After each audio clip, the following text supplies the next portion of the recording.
Miss হবে না আপনার পছন্দের টিভি শো। দেখুন জি5 অ্যাপে একদম ফ্রি। কোয়েল বলছিল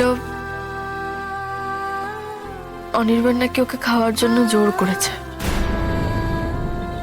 করেছে। দেখো, আমি কোয়েলের কথা বিশ্বাস করিনি বৌমনি। পায়েল না কোয়েল কে জানো? অনির্বাণের আগের পক্ষের বউ একেবারে বাচ্চার সময় উঠে এসেছে তোমার ঘরে। তুই নাকি ঠাই দিয়েছিস? মা, কি করছিস রাই? এটা কোনো যুক্তিসম্মত কথা হলো? আমি বলছি ওই মুখপুরীকে এক্ষুনি ওকে বের কর ঘর থেকে। কেন কেন মা? নিজের পায়ে নিজে কুড়ুল মারছিস কেন? একটু শান্তি মতো সংসারটা কর। কেন এরকম করছিস? দেখেছো মিষ্টি? দেখো একটু তোমার ননদের দিকে তাকিয়ে দেখো, কেমন শুকিয়ে গেছে মুখটা, চোখের তলায় কালি পড়ে গেছে। দুদিনে কি মুখটার অবস্থা হয়েছে। মা থাক না এখন এসব কথা। তোর সঙ্গে এইসব কথা নিয়ে পরে আলোচনা করি। আমি তোমাদের সঙ্গে আজকে একটু আড্ডা দেবো বলে এলাম, অমনি তুমি এখন এসব কথা শুরু করে দিলে। বলো ওমা, তোমার হাতের ওই স্পেশাল কফি আর পকোড়াটা কতদিন খাই না, আজকে একটু করবে গো? মা কেন, আমি যাচ্ছি। না না মিষ্টি, আমি যাচ্ছি। মেয়েটা আমার কখনো মুখ ফুটে যায় না তো, কিছু আবদার করে না কখনো। আচ্ছা আমি বানিয়ে আনছি মা। হ্যাঁ মিষ্টি, তুমি বরং মেয়েটার কাছে বসো, আমি যাচ্ছি, আনছি বানিয়ে।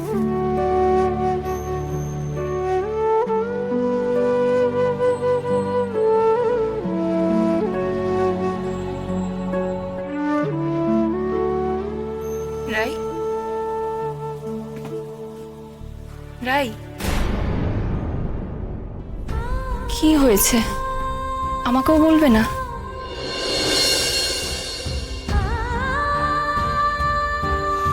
আমার মনটা একটু হালকা করার দরকার বৌমনি, তাই তোমার কাছে এসেছি।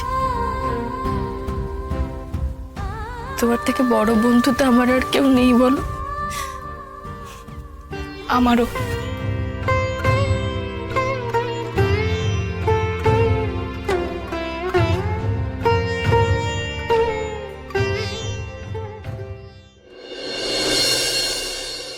তুমি এইভাবে নিজের জায়গাটা কেন স্যাক্রিফাইস করছো রাই? বলতে খারাপ লাগছে, কিন্তু তুমি সাবধান হও। তোমার মুখে আমি যেটুকু এই কোয়েল বলে মেয়েটির কথা শুনলাম, আমার তো একেবারেই তাকে সরল মনের মানুষ বলে মনে হচ্ছে না। সে একেবারে খোঁজ খবর নিয়ে তোমাদের ব্যাপারে সবকিছু জেনে শুনে একেবারে আটগাট বেঁধে এসেছে। একেবারে বরাবরের মতো থেকে যেতে এসেছে এই মেয়েটি। আর এই থেকে যাওয়ার জন্য আর অনির্বাণের সিম্প্যাথি গ্যাদার করার জন্য ও কোন অস্ত্রটা ইউজ করবে তুমি বুঝতে পারছো তো?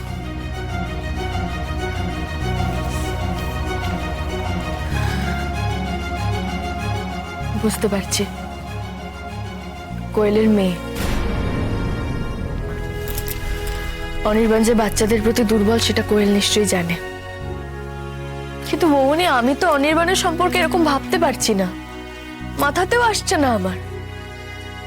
আর আমি জানি বৌমনি, অনির্বাণের সামনে যদি কেউ নিজেকে সহজলভ্য করে দেয় তাহলেই যে অনির্বাণ তার দিকে হাত বাড়াবে, আমি এটা ভাবতে পারছি না।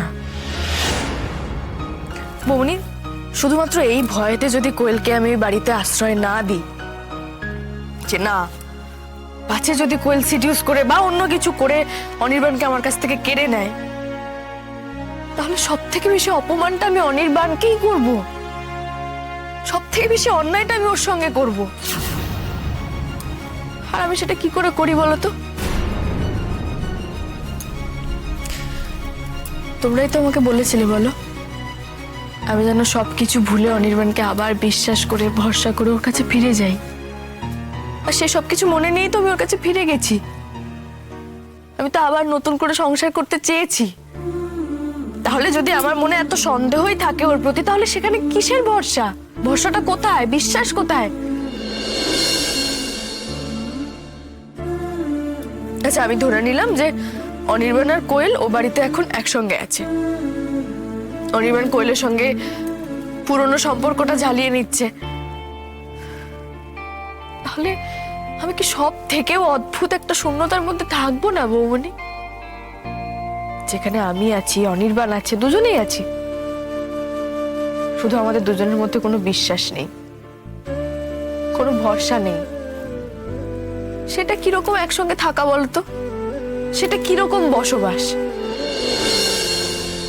আর সেই বাসে ভালোবাসা কোথায়? তা এরকমই যখন মনে করো তখন কষ্ট পাচ্ছ কেন? অনির্বাণ তোমার অপেক্ষা না করে খেতে বসে পড়েছে বলে? কি হলো রাই, আর কিছু বলবে? মৌনি, আমি না খুব মিন মাইন্ডেড হয়ে যাচ্ছি জানো তো। আমি এটাও ভাবছি যে এসব আমি কেন ভাবছি, কেন মাথায় বারবার এসব ভাবনা চিন্তা আসছে আমার, কেন সন্দেহ আনছি মনে আমি। ভাবছো কারণ তুমি অনির্বাণকে ভালোবাসো, আর ভাবছো কারণ তুমি কোনো অতি মানবী নও, একজন খুবই সাধারণ মেয়ে। আর আমাকে বলছো কারণ আমি তোমার বন্ধু, আর বন্ধুর কাছে নিজের সবটা উজাড় করে সব বলা যায়, যেমনটা আমি তোমাকে বলি। কোয়েল বলছিল অনির্বাণ নাকি ওকে খাওয়ার জন্য জোর করেছে। দেখো, আমি কোয়েলের কথা বিশ্বাস করিনি বৌমনি, কিন্তু কোয়েল অতি অসভ্য মেয়েরাই আস্তে আস্তে নিজের রং দেখাতে শুরু করেছে। তুমি তুমি সত্যি একদম ঠিক করনি রাই, কোয়েলকে আশ্রয় দিয়ে। কেন ভুল করেছে আমি বৌমনি? তুমি কেন এটা বলছো? আমি যদি ধরেও নিই যে কোয়েল ওই সংসারে আমার জায়গাটা নেওয়ার জন্য এসব কিছু করছে, ও নিতে চাইছে আমার জায়গাটা, অনির্বাণ কেন সেটা হতে দেবে? অনির্বাণ কিছুতেই সেটা হতে দেবে না। আমি দেখতে চাই ওকে, ওর মধ্যে এতটুকু বিশ্বাস নেই, এতটুকু ভরসা নেই, এতটাই দ্বিচারিতা থাকবে ওর মধ্যে? এটা কখনো হতে পারে? আমিও দেখতে চাই, আমি যাচাই করতে চাই বৌমনি ওর লয়্যালটি, আমাদের প্রতি লয়্যালটি, আমাদের সম্পর্কের প্রতি, আমাদের ভালোবাসার প্রতি ওর লয়্যালটি আমি দেখতে চাই। পুরুষ মানুষের বিশ্বাসযোগ্যতা দেখার জন্য তুমি কিন্তু বড় ভয়ঙ্কর খেলা খেলছো রাই। তুমি অনির্বাণের এমন একটা পরীক্ষা নিচ্ছ যেটার জন্য হয়তো অনির্বাণ নিজেও এখনো প্রস্তুত নয়। এরকম পরীক্ষায় পাশ করার জন্য প্রস্তুতির দরকার হয় না তো? এটা তো বেসিক নেচারের মধ্যে পড়ে।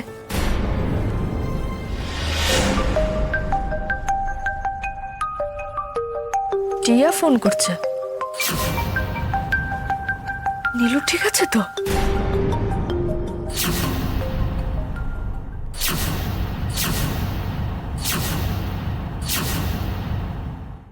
জি5 ডাউনলোড করুন আর সব এপিসোড দেখুন একদম ফ্রি।